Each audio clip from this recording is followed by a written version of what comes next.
Hi everyone, Sarah at Cornish Paper Craft. It's another Friday evening and I've got this card for you.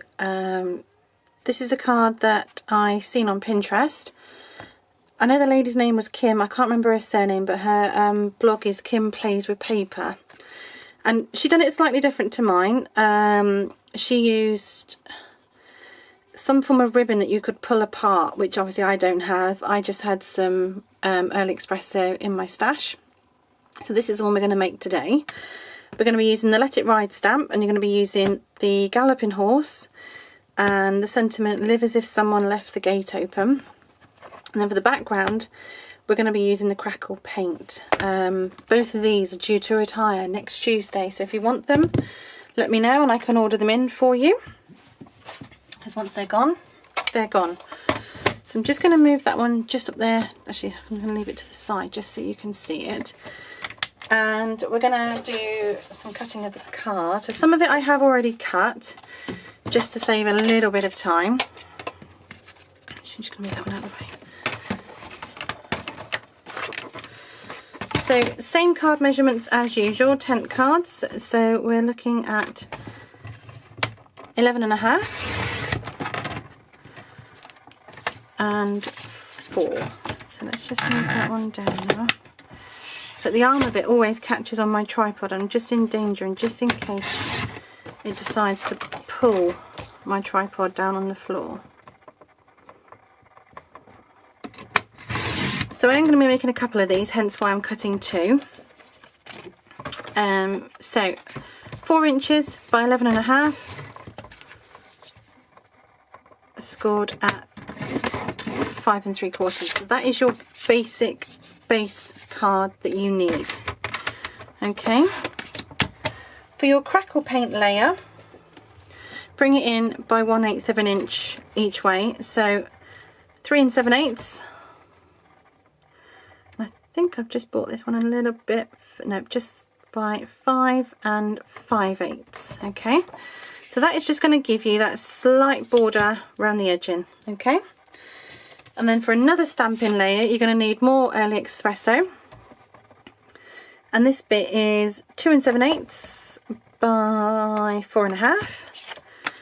Vanilla is 2 5/8 by 4 2.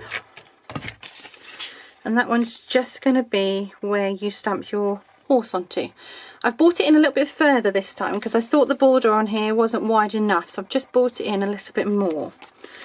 That is all of your cutting done.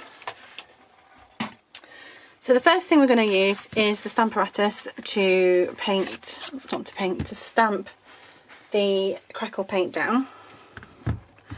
Okay, so I'm still relatively new at using my Stamparatus. Always put a bit of scrap in there. I'm sure you've seen me use that piece of scrap plenty of times. Okay, and just position where you want to put your card in. So I just like to bring mine down just a little bit. Pop that one over and just make sure it's covering everywhere that you want it to cover. Okay. Grab your crumb cake ink and ink it up.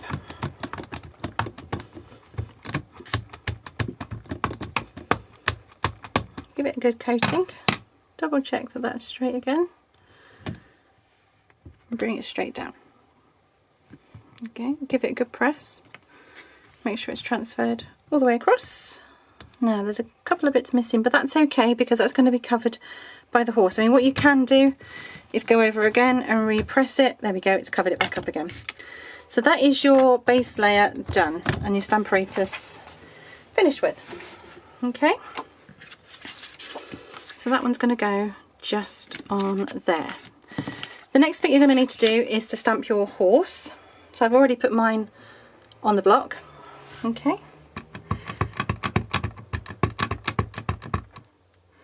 Make sure you give it a good inking, because obviously you're not using the Stamparatus with this one, so you could, I'm just going to turn that one off slightly. Actually, no, I'm going to need a bigger piece of vanilla card. So let me just grab another piece of vanilla and I will give you the new measurements, because that is going to be... no, it should be okay actually. We're going to give it a go, and if it's not, I'll resize it. Let's try that one.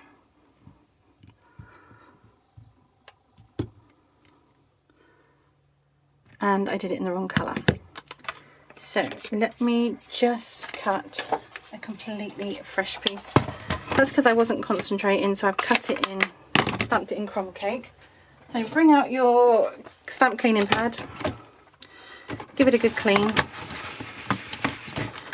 both sides, and I will learn this time it's with Memento. Let's pop that one just over there.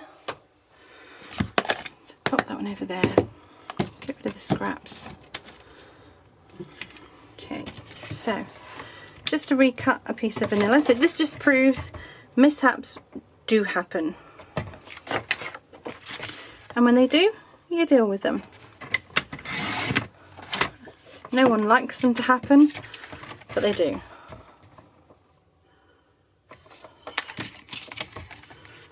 I've just realised I've gone and cut it at exactly the same width as the other one. That'll be okay. So, Memento this time. We'll get it right, second time around. Memento ink to your horse.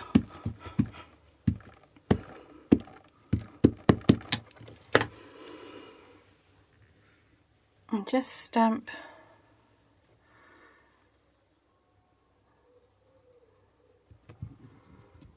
slightly off. There we go. And then whilst you're here, you can also do your sentiment. So I've already marked mine up onto a block, and I've tested it to make sure it's straight. And you watch now, it'll go wonky. Yeah, I don't like that one. I'm going to do a wider piece of vanilla. So let's start that bit again. Let me just move my Memento out of the way.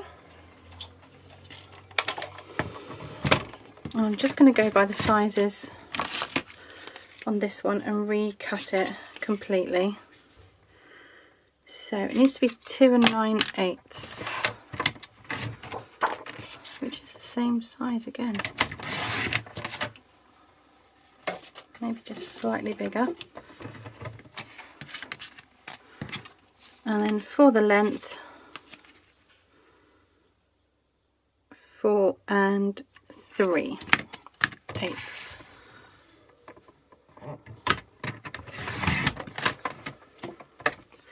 Which means this one's going to be too short. Yes. So you need to recut some of your Expresso, obviously, because I made a boo-boo. So let's do that bit now.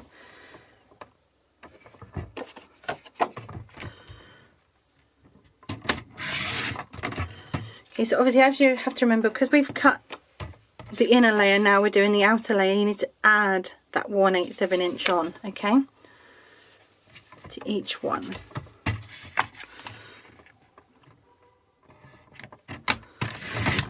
Right. There we go, back to where we were. Start that bit again.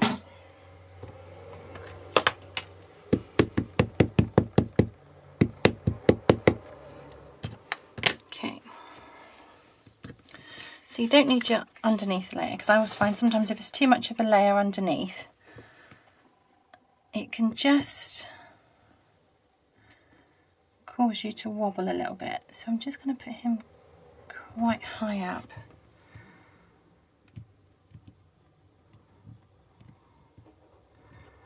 There we go.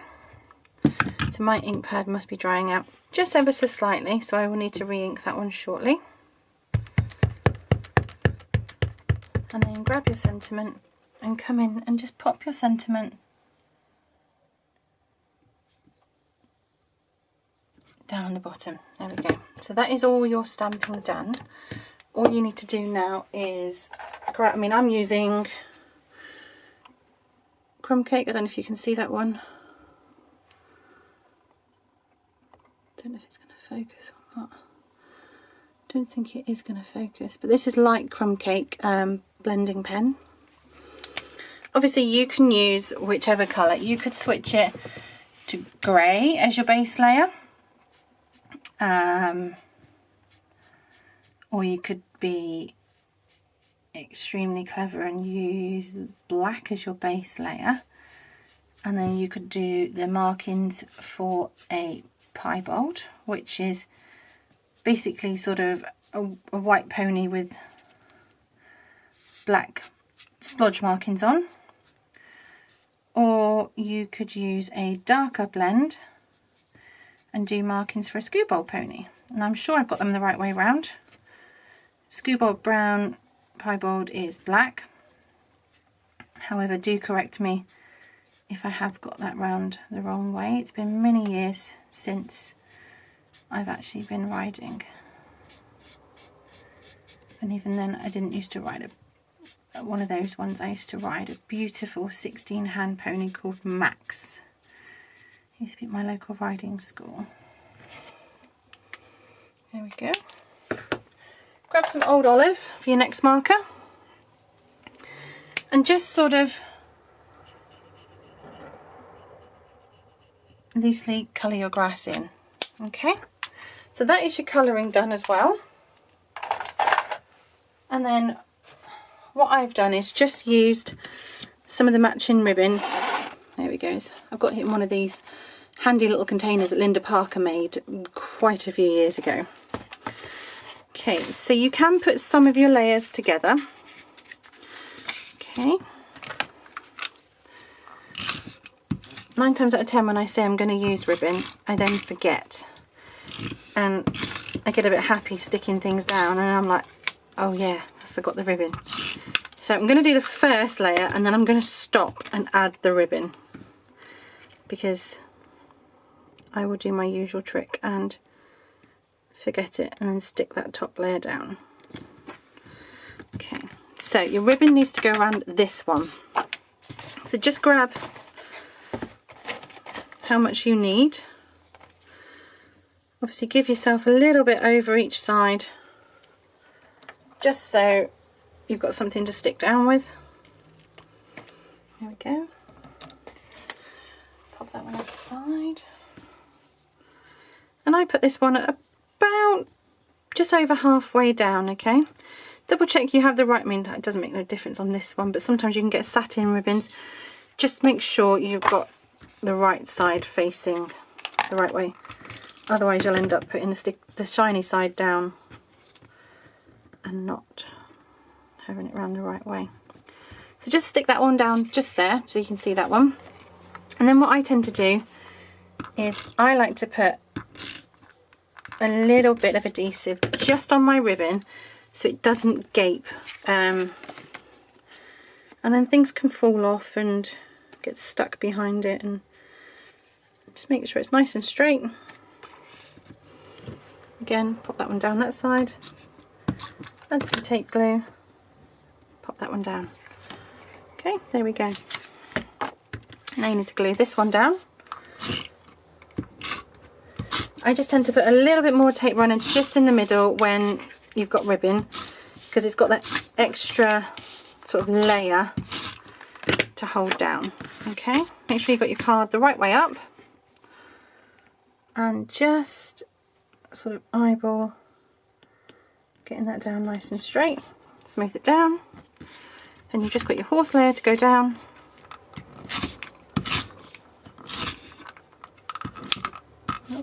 Oh, it's not gripping very well. There we go. And just pop your horse down.